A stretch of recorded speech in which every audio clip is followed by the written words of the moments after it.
Hello, guys, and welcome to Cloudy Talks One-on-One. And today we have fellow YouTuber Protodad. What's up, man? Hey, what's up? Appreciate you having me here, Emerald, Cloudy Emerald. I don't know what to say because, I'm afraid I'm gonna say like you keep it real G-rated. I've watched all your videos, and it's like I don't want to say the wrong thing at any moment. It's all good, man. It's the internet, the Wild Wild West. No one's ever said Emerald before. I like that. Ooh, fancy. Emerald. Hey, man. No. Call me M. No, that's a little too on the feminine side. But Yeah, Emerald. Yeah, Cloudy Emerald. Like the wife, professional title wife, and then professional title Mimi doesn't refer to you as the Emerald, Captain Emerald. It just like our son or husband. So. And that's kind of disrespectful, but I've looked past it. So thank you for extending that respect to me. Captain is fine for this episode. And it is episode 11. Woo! Well, what happened to number 7? Who knows? Well, actually, no. Apologize. Cloudy corrects. Captain Emerald corrects. Episode 3. Because in private messages, you said you would want to be my third guest or third podcast. So yeah. This is actually episode 3. Welcome to episode 3, guys. This was shot in 2019. I'm confused. I don't even know what's going on right now. So we have our first picture, which I sent. And it is what? It looks like it's Trey Parker and Matt Stone from South Park. No, it looks like it's the trench campaign for the 21 Pilots. Very professional, and it was correct.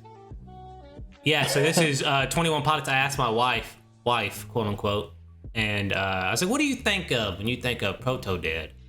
And she said, "I don't know, 21 Pilots." So there you go. Damn, why? Is it because I uploaded those concert videos?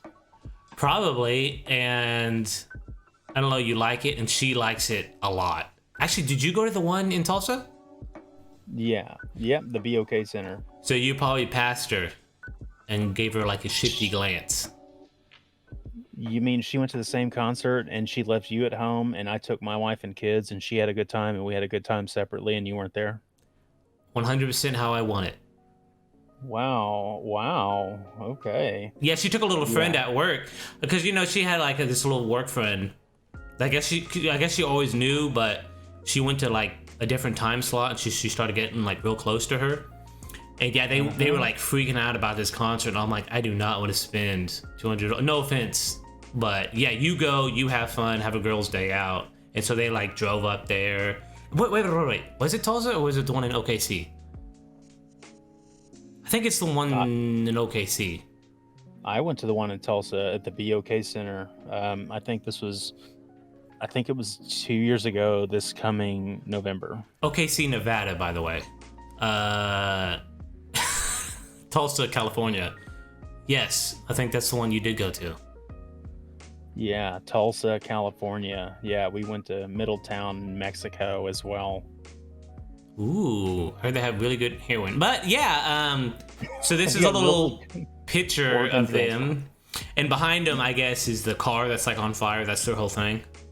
Yeah, they've got several videos, right, where I guess it's Trey Parker is dancing on the car while it's on fire, and he's singing.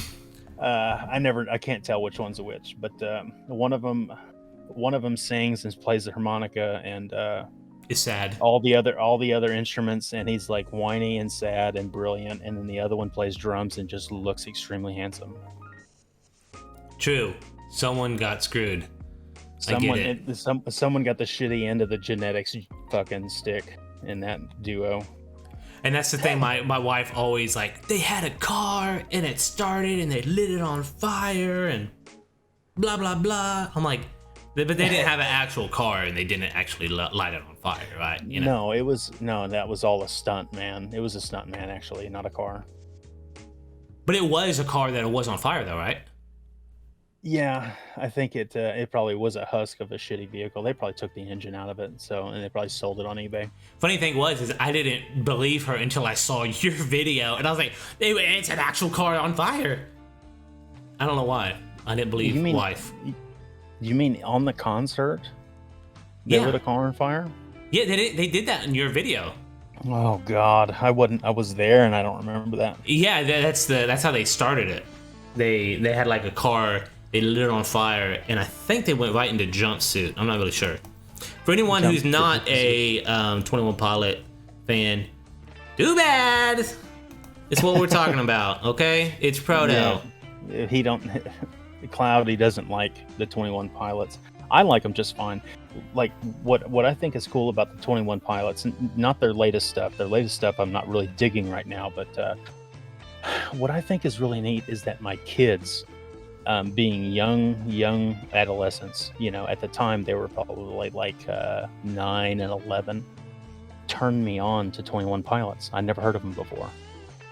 Really? So like they got to shine a light on something that was cool and interesting, and we got to share that and enjoy it together, and then it culminated into us making the movement to go see them in concert. That was their first ever concert they've been to, and only one so far, but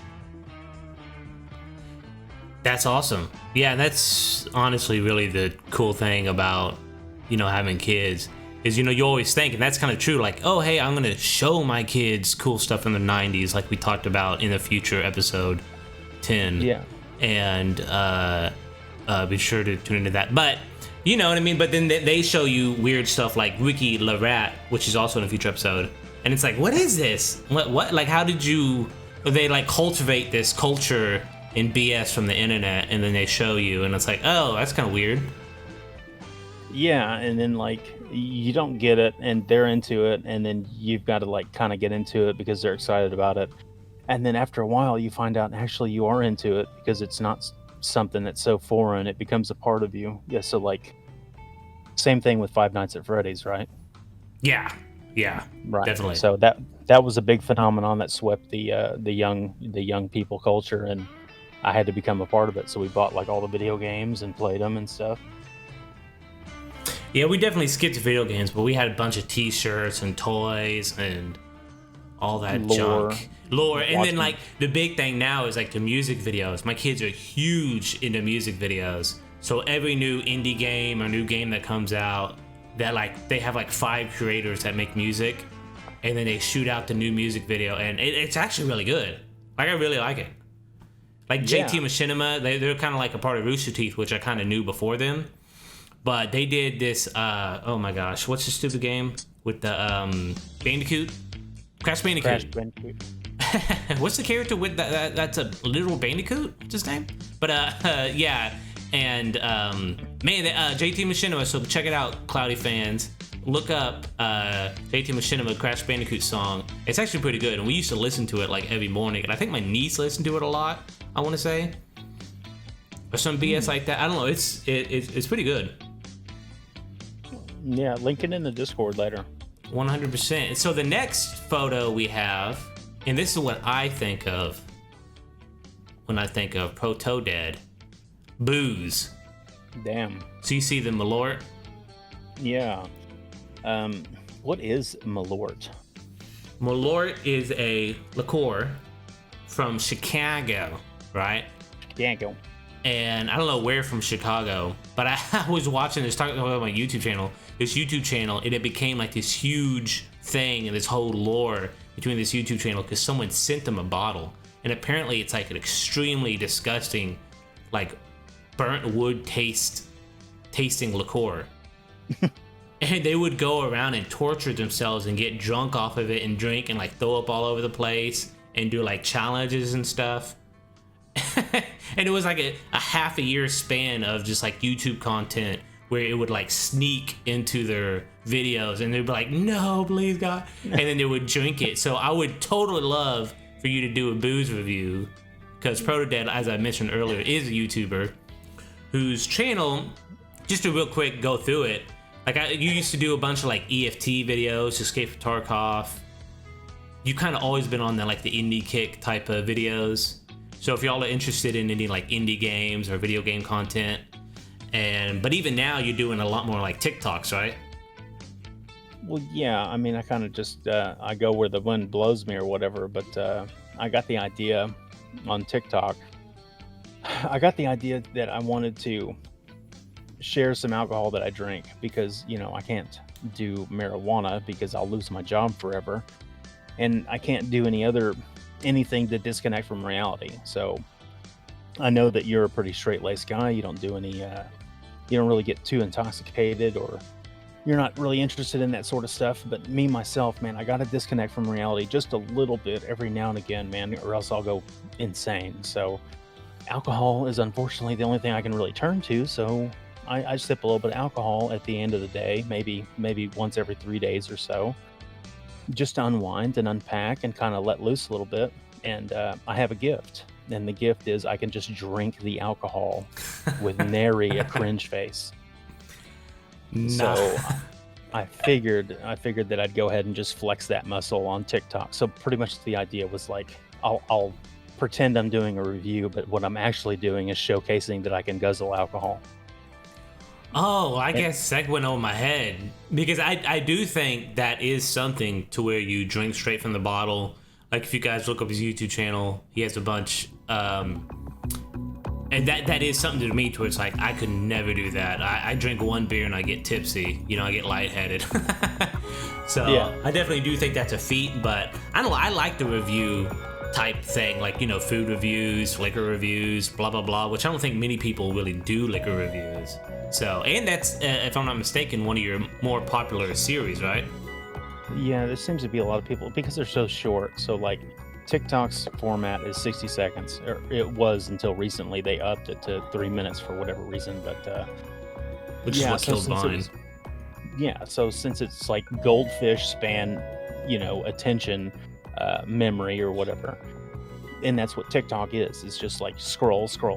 You consume and you're entertained for just a split second, and then you scroll the next thing. So in the TikTok format, I was like, I got 60 seconds. Let me just crack the bottle open to prove to people that I didn't fill it with sugar water, and then act like I got something informative to say about the alcohol, but really all I'm doing is drinking the alcohol in front of the camera. That's crazy.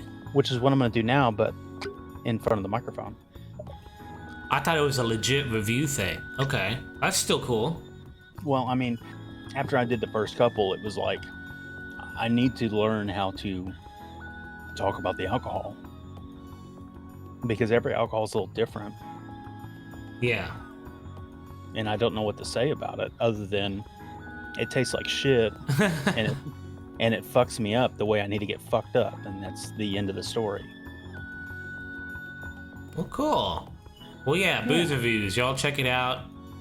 Definitely not better, but a really good thing. But okay, so now it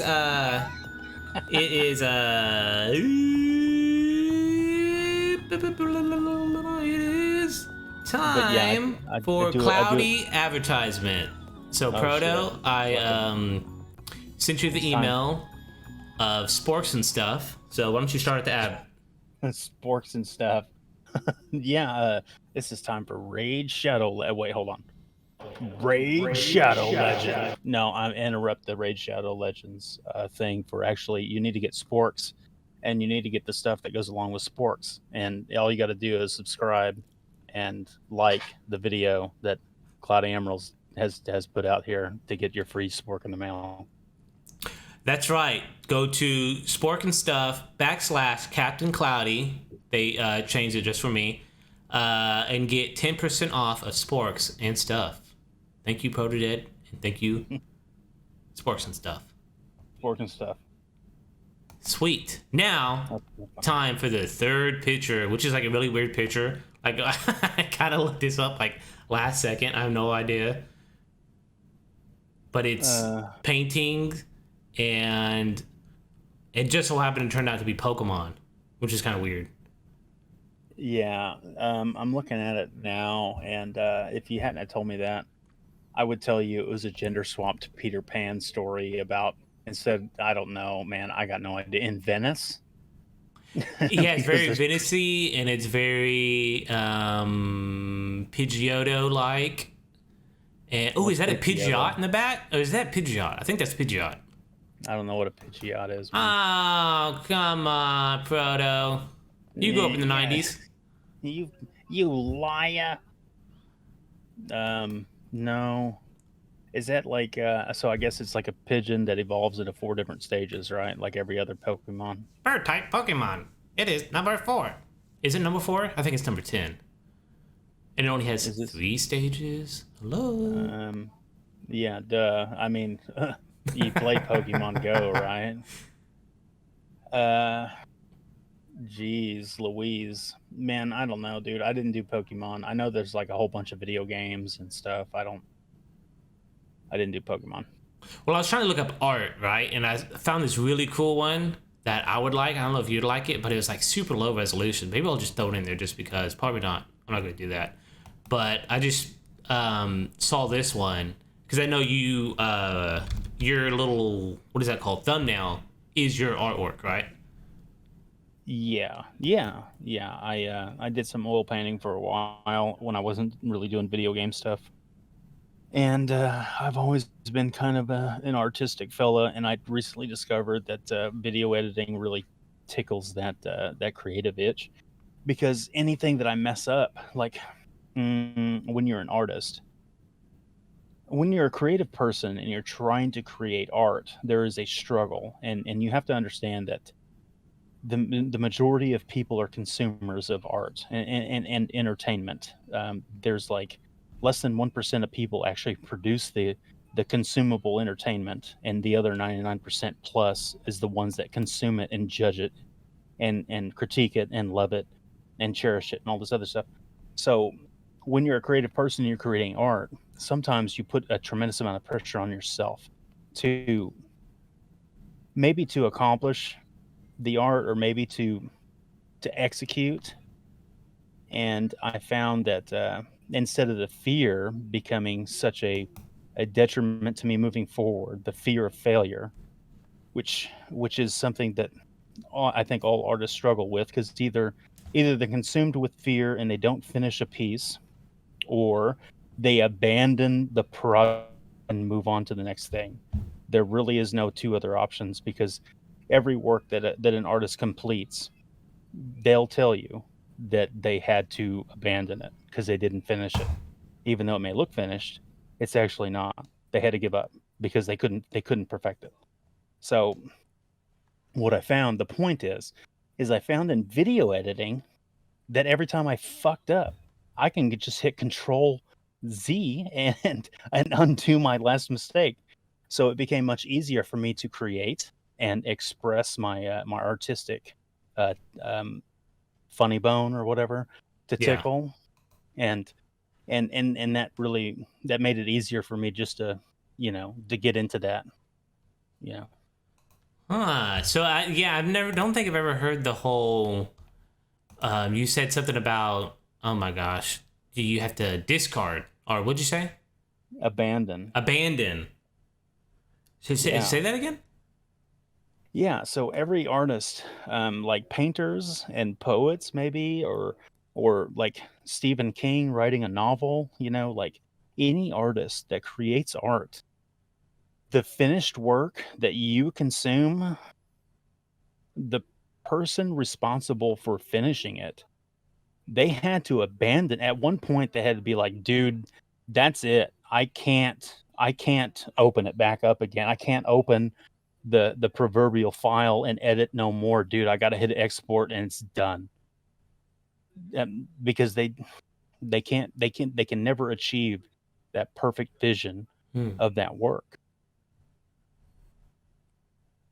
That's crazy. Yeah. What do you think about? Did someone abandon this one? Eventually, yeah. Eventually, yeah. Somebody did. It may be digital work, but eventually, I mean, there was somebody. If this was all done on a computer, there was somebody that was on the other end of the screen that was painting this in whatever expensive program, and they said, "I want more lens flares." Excuse me. I want to put more lens flares in this, or I want to have a better gradient of color because there's too much red on one side and it's too dark on the left, even though the contrast and the balance seems to make sense. But I really need to add something else in here. And, there's things like there's too much building in the background. Maybe there needs to be people because there's only one humanoid. There's only one humanoid in the thing. But eventually it's like the clock is ticking and you've got to get work order 121786501 out, dude, today. You know what I mean? Yeah. So you've got to finish it, and you clock out at 3:30. So eventually there's somebody that abandoned that project and shipped it. Sweet. Yeah, I guess I never really thought about that. Yeah. The whole abandoning thing. But yeah, it doesn't have to be a bad thing. It's not a negative it doesn't have to be a negative connotation, but you have to understand that the artist, usually the true artist that creates something from scratch, like with passion, they're not as proud of their work as you are amazed at that work. They're never as proud of it as you are amazed that it was done and what it looks like. They're actually usually ashamed of it because they knew what they could have made it if they had enough time. And what about that last photo I sent through?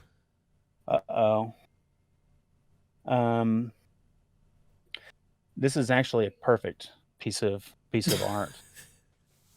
This is actually what all humans are evolving into, if you believe in evolution, audience. I don't want to assume anybody's gender or political beliefs. Well, that's about time, Proto. That's awesome. Well, great. Thank you, Proto, for being on Cloudy Talks, episode 3, one-on-one with Cloudy, fellow YouTuber extraordinaire, Proto Dead. Any last thoughts? I think I might be in love with Squidward. Handsome Squidward. Squidward. Awesome. Okay, cool. Thanks, man. Thank y'all for tuning in, and we'll see y'all next time. Peace out. See ya.